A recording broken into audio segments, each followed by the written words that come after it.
টেবিলের 15 নম্বরে থাকা এভারটনের বিপক্ষে সন্ধ্যা 6টায় মাঠে নামবে লিভারপুল। কোচ আর্নে স্লটের হাত ধরে এই মৌসুমে রীতিমতো উড়ছে অলরেড বাহিনী। 14 ম্যাচে 35 পয়েন্ট নিয়ে সবাইকে ছাড়িয়ে টেবিল টপাররা। আগের ম্যাচে নিউক্যাসলের সাথে অপ্রত্যাশিতভাবে পয়েন্ট ভাগাভাগি করে মাঠ ছাড়ে লিভারপুল। তাই এ ম্যাচে এভারটনের ঘরের মাঠে জয়ে ফেরার চ্যালেঞ্জ অলরেডদের সামনে।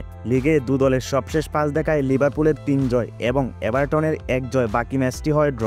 মুখোমুখি দেখায় এগিয়ে থাকলেও স্বাগতিকদের হালকা করে দেখার কোনো সুযোগ নেই। এবছরের এপ্রিলে এভারটনের ঘরের মাঠ থেকে 2-0 গোলে হেরে এসেছিল তারা। টানা 7 ম্যাচ পর নটিংহ্যামের বিপক্ষে 3-0 গোলের জয় দিয়ে কামব্যাক করল সিটি। এবার সেই ধারাবাহিকতায় ক্রিস্টাল প্যালেসকে হারানোর চ্যালেঞ্জ বর্তমান চ্যাম্পিয়নদের। সিটির স্কোয়াডে রয়েছে ইনজুরি লম্বা তালিকা। নতুন করে মাঠের বাইরে ছিটকে গেলেন midfielder Phil Foden, defender Nathan Ake, Mateo Kovacic, John Stones তো আগে থেকেই মাঠের বাইরে।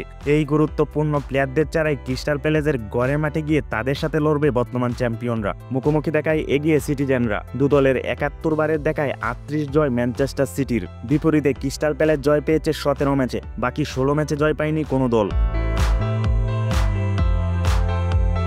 রাত 11:30টায় ওল্ড ট্রাফোর্ডে নটিংহ্যাম ফরেস্টের বিপক্ষে মাঠে নামবে ম্যানচেস্টার ইউনাইটেড। আগের ম্যাচে আর্সেনালের সাথে হার, পয়েন্ট টেবিলে 13তে অবস্থান দলটার। কোচ এরিক টেন হ্যাগকে বিদায় করেও যেন কিছুতেই ভাগ্য পরিবর্তন হচ্ছে না ইউনাইটেডের। এই মৌসুমে নটিংহ্যাম তুলনামূলক রয়েছে ভালো অবস্থানে, 22 পয়েন্ট নিয়ে টেবিলের 7-এ রয়েছে দলটা। দু দলের মুখোমুখি দেখায় এগিয়ে রেড ডেভিলরা। হোম অ্যাওয়ে মিলিয়ে 5 ম্যাচে 5টিতেই জয় স্বাগতিকদের।